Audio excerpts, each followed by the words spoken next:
오늘 이 새벽에 하나님께서 우리에게 주시는 하나님 말씀은 잠언 19장 1절에서 15절까지 말씀입니다. 저와 여러분이 한 절씩 나누어서 교독합니다. 가난하여도 성실하게 행하는 자는 입술이 패역하고 미련한 자보다 나으니라.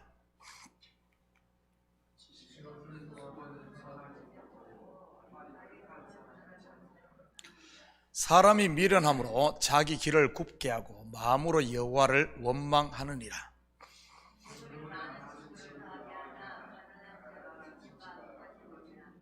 거짓 정의는 벌을 면하지 못할 것이요 거짓말을 하는 자도 피하지 못하리라.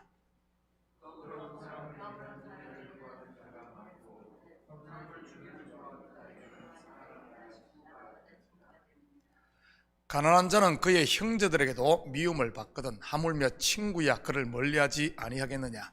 따라가며 말하려 할지라도 그들이 없어졌으리라.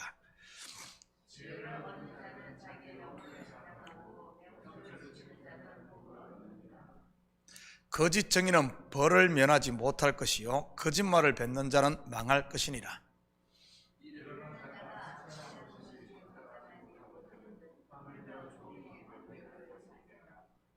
노하기를 더디하는 것이 사람의 설기요 허물을 용서하는 것이 자기의 영광이니라.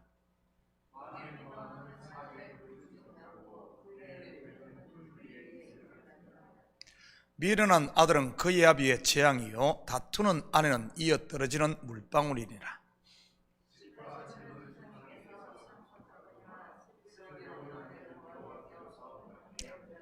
함께 읽겠습니다. 게으름이 사람으로 깊이 잠들게 하나니 태만한 사람은 줄일 것이니라. 아멘. 좋은 아침입니다. 지난주 원사 목사님 장례식이 있어 한국을 다녀왔습니다. 급하게 비행기표를 마련하느라 갈 때는 프랑스 파리를 경유하는 노선을, 그리고 돌아오는 길에는 네덜란드의 암스테르담과 영국의 에딘버러 공항을 거쳐서 왔습니다. 왕복 비행시간만 장장 44시간을 타는 것이라 마치 일주일이 한 달처럼 느껴집니다. 갈 때는 파리에서 비행기가 결항되는 바람에 항공사에서 제공하는 호텔에서 하루를 보내고 들어갔고요. 한국에 가서도 굉장히 바쁜 이런 일정을 소화를 했습니다. 화요일 오후에 출발을 해서 금요일 오후에 도착해 유가족들과 부목사님들을 위로하고, 토요일에는 목사님의 조카 또 결혼식에 참석하고, 주일에는 한국교회 설교를 한 후 오후에는 또한 후임도 결정되었습니다. 정신없이 갔지만 참으로 알차게 보내고 온 것 같았습니다. 앞으로 한국에 있는 교회와도 좋은 관계를 유지하고 또한 선교와 같은 일은 함께 협력하기로 했고요. 저의 빈자리를 우리 부교육자님들과 장로님께서 차질 없이 잘 채워주셔서 마음 편히 다녀왔습니다. 한 주간 잠언 강의를 쉬었는데 잠시 우리 또 복습하고 가도록 하겠습니다. 잠언의 뜻이 무엇이라고 했습니까? 찌를 잠, 말씀, 은 해서 찌르는 말씀이라고 했지요. 유대인들이 자녀를 교육할 때 하는 체벌이 꼬챙이 끝을 뾰족하게 해서 이렇게 찌른다고 합니다. 우리 어릴 때는 어떻게 체벌을 했습니까? 종아리나 손바닥을 회초리로 때렸습니다. 어떤 선생님들은 엉덩이를 몽둥이로 때리기도 하고 심지어 손바닥으로 뺨을 때리기도 했지요. 요즘 생각하면 참으로 큰일 날 일입니다 말입니다. 사실 손바닥으로 뺨을 때리는 것은 지금 생각하면 체벌 방법으로는 적당하지 않은 것 같습니다. 그것은 단순히 체벌을 넘어 상당히 모독적이니 말이지. 아무튼 꼬챙이 끝으로 찌른다는 의미가 바로 잠언입니다. 율법에 매인 자를 찔러 깨워서 진리로 인도하는 말씀 말이지요. 애굽 출애굽기로 말한다면 광야에서 자꾸 머무르려고 하는, 텐트를 칠 때마다 머무르려고 하는 그 사람들을 계속해서 깨워 그들을 텐트를 긋게 하고 가나안으로 향하게끔 하는 이런 의미가 이 잠언이라는 말 속에 들어있는 겁니다. 잠언을 읽을 때는 이것을 항상 염두에 두고 읽지 않으면 세상의 처세술로 이해해 버리기 쉽습니다. 잠언뿐만 아니라 다른 성경도 마찬가지고요. 죄인을 구원하여 아들을 만드는 것이 성경의 본 의미이지, 이 땅에서 잘 먹고 잘 사는 비법을 가르치는 것이 성경이 아니라는 사실 말입니다. 그러기에 성경은 겉으로만 봐서는 절대 안 되는 책입니다. 겉의 것을 통해 속의 것을 봐야 하고, 땅의 것을 통해 하늘의 것을 봐야 하며, 율법을 통해 진리를 알아야 하는 게 성경이죠. 그래서 성경은 우리의 눈을 끊임없이 이 눈에 있는 비늘을 벗겨내고 계속해서 하늘의 것을 볼 수 있게 만드는 것이 성경인 것입니다. 그것을 알 때 참된 자유가 임하고 영혼의 이 말씀이 생명 양식이 되는 것이고요. 오늘도 이런 마음과 자세로 본문을 같이 살펴보도록 합니다. 2절입니다. 지식 없는 소원은 선하지 못하고 발이 급한 사람은 잘못 가느니라. 지금까지 자문을 공부하며 무엇이 지식이라고 했습니까? 백과사전을 달달 외우는 게 지식인가요? 박사학위 몇 개 가지고 있는 게 지식입니까? 아닙니다. 여호와를 경외하는 것이 지식의 근본이라고 했습니다. 다시 말해 하나님께서 우리를 향하신 그 뜻 예수 그리스도를 아는 게 바로 지식이죠. 그렇다면 지식이 없는 소원이란 무엇을 말하는 것이겠습니까? 바로 하나님의 뜻을 알려고 구하는 것이 아닌 자기 욕심을 채우려고 자꾸 구하고 신앙생활하는 것이야말로 바로 이것을 말하는 것이지요. 혹시 우리의 기도나 원함이 이 지식 없는 소원은 아닙니까? 사실 하나님의 영을 떠난 육체가 되어버린 인생은 성령의 도움이 없이는 이것밖에 구할 줄 모르는 존재입니다. 왜냐하면 선악과를 따먹고 타락한 인생에게서 나오는 모든 것이 바로 육신의 정욕과 안목의 정욕과 이생의 자랑이니 말이지요. 그런데 감사한 것은 예수 그리스도를 영접한 성도에게는 여기에 버려두지 않으시고 하나님께서 친히 그의 영 곧 성령을 우리 속에 주셨다는 사실입니다. 우리는 마땅히 빌바를 알지 못하지만 성령이 말할 수 없는 탄식으로 지식 곧 하나님의 뜻을 알고 찾게끔 끊임없이 인도하는 것이고요. 성령의 인도를 받는 저와 여러분이 하는 것은 모든 것이 합력하여 하나님의 선을 이루게끔 인도하고 계시다는 사실입니다. 그러니 성도는 비록 오늘이 힘들다 할지라도, 환난이 있다 할지라도, 즐거운 일이 있다 할지라도 어떤 상황 가운데서도 감사할 수밖에 없는 것이고요.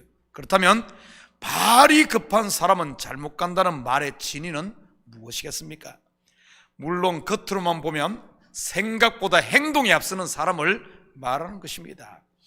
이번에 작고하신 은사 목사님께 자주 쓰시던 표현이 하나 있습니다. 바로 10번 잣대질하고 한 번 톱을 대라는 말이었지. 일단 톱질을 하고 나면 되돌릴 수가 없으니 잣대질을 하고 또 하라는 그런 말이었습니다. 이것은 비단 어떤 일을 하는 행동에서도 그렇지만 말도 마찬가지 아닌가요? 그냥 머리에 떠오른다고 아니면 입에서 나온다고 씀뻑씀뻑 말했다가는 말의 실수가 많은 법이니 말이지요. 말 또한 한번 내뱉고 나면 치워 담을 수가 없는 것이니까요. 저도 예전에는 말을 좀 함부로 하는 경향이 있었습니다. 그러다 보니 실수를 많이 했고요. 물론 이제는 목회 경륜도 좀 쌓이고 나이가 들다 보니 조심을 많이 하지만 말이지요. 그런데 본질은 좀 더 깊은 구속사적 의미를 내포하고 있는 이런 구절입니다. 발이 급해 잘못 가는 것이 무엇이겠습니까? 구속사에서 말이지. 여러분, 구원이 어떻게 완성되죠? 반드시 죄 없는 하나님의 아들이 죽으심으로 우리의 죄를 사함으로 완성되고, 그 하나님께서 이루신 구원을 죄인들에게 은혜로 주심으로 완성되는 것이 성경이 말하는 구원입니다. 창세기 3장에서는 하나님께서 가죽옷을 입혀주시는 모습으로 그려주고 있고요. 그런데 발이 급한 사람은 어떻습니까? 하나님의 이 방법보다 앞서 자기의 발로, 다시 말해 자기의 힘으로 구원을 완성하려고 한다는 사실입니다. 그것이 바벨탑이었고 그것이 무화과 잎으로 만든 옷이었고 선악과였던 것이고요. 알고 보면 세상의 모든 인생들이 바로 이 바알이 급해 잘못 가고 있는 것입니다. 은혜를 거부하고 자기 힘으로 영생을 얻겠다고 그러고들 있으니 말이지요. 혹시 여러분 중에도 바알이 급해 잘못 가고 있는 분은 없습니까? 은혜로 시작을 했지만 율법의 의로 다시 돌아가고 있는 분들 말이지요. 그런 분 계시다면 이 새벽 다시 처음 사랑을 회복해 은혜 아래 머무를 수 있기를 축복합니다. 그래야 올바르게 가니까요. 그러지 않고 그 길로 계속 가다 보면 롯의 아내처럼 소금기둥이 될 수 있으니까요. 14절입니다. 집과 재물은 조상에게서 상속하거니와 슬기로운 아내는 여호와께로서 말미암느니라. 성경에서 아내는 누구를 상징하고 있습니까? 어린 양의 신부 또는 어린 양의 아내 말이지요. 바로 성도된 저와 여러분을 일컫는 말입니다. 이 말씀 또한 구원 곧 거듭남이 땅에 있는 내게 속한 것이 아닌 하늘에 있는 하나님께 속했다는 그런 말입니다.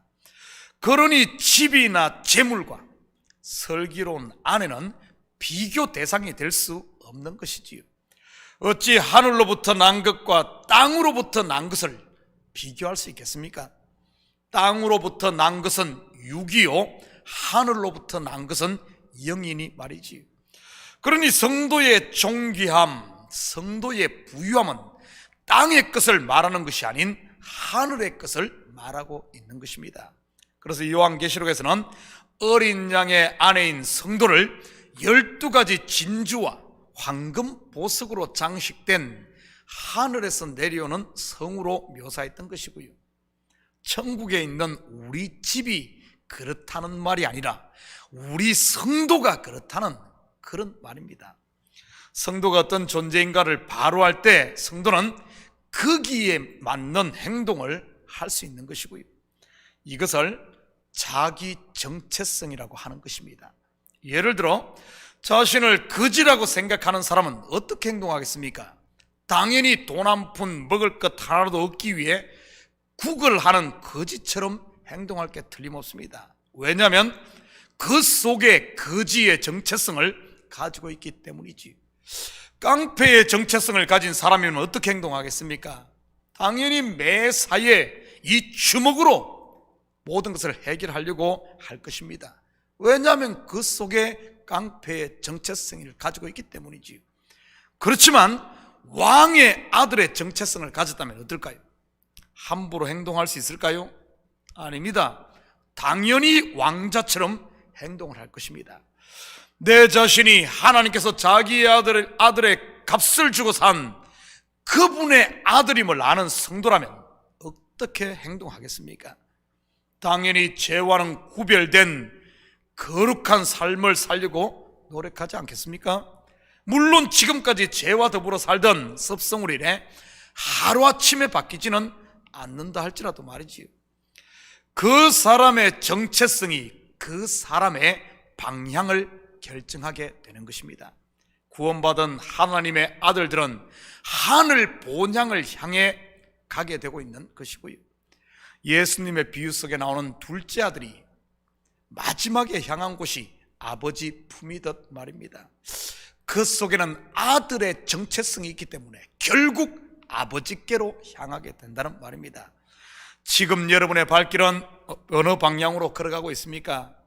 당연히 하늘로 향하고 있음을 믿으시기 바랍니다. 모든 것이 합력하여 하나님의 선, 곧 그분의 뜻, 저와 여러분을 아들 만드는 그분의 뜻을 이루는 그 방향으로 말이지. 사랑하는 성도 여러분, 오늘 하루도 하나님의 은혜 아래 감으로 나는 하나님의 아들임을 잊지 마시고 여러분의 믿음의 발걸음을 주저주저 하지 말고 담대함으로 옮김으로 하늘 본향을 향해 한 걸음 한 걸음 전진하는, 그래서 하나님이 우리를 위해 준비하신 풍요와 즐거움을 누리며 사는 이런 복된 하루가 되기를 예수님의 이름으로 축복합니다. 같이 기도하십시다. 사랑의 아버지 하나님, 참으로 감사를 드립니다. 아버지 하나님, 우리를 위해 모든 것을 내어주신 이 하나님의 사랑을 다시 한 번 더 아버지 하나님 이 새벽 가슴 깊이 따담게 하시고, 이 사랑의 힘으로 오늘도 이 얼어붙은 세상 가운데 아버지 하나님, 세상을 녹이며 사는 저희들 될 수 있도록 우리 주님 축복하여 주시옵소서. 두려움이 있다면 이 시간 십자가 앞에 내려놓게 하시고, 무거운 짐이 있다면 다 내려놓고 다시 한 번 더 감사함으로 채워 우리의 발걸음을 아버지 하나님 하늘 가나안, 하늘 본향으로 향하는 저희들 되게 하시고, 두려워하지 말고 놀라지 말고 힘써 아버지 하나님 주의 거룩을 쫓아 사는 하나님 백성들 다 되게 도와주시옵소서. 이 새벽도 간구하는 기도 제목마다 주님 속히 들으신 줄 믿사오며 이 모든 말씀 예수님의 이름으로 기도드립니다. 아멘.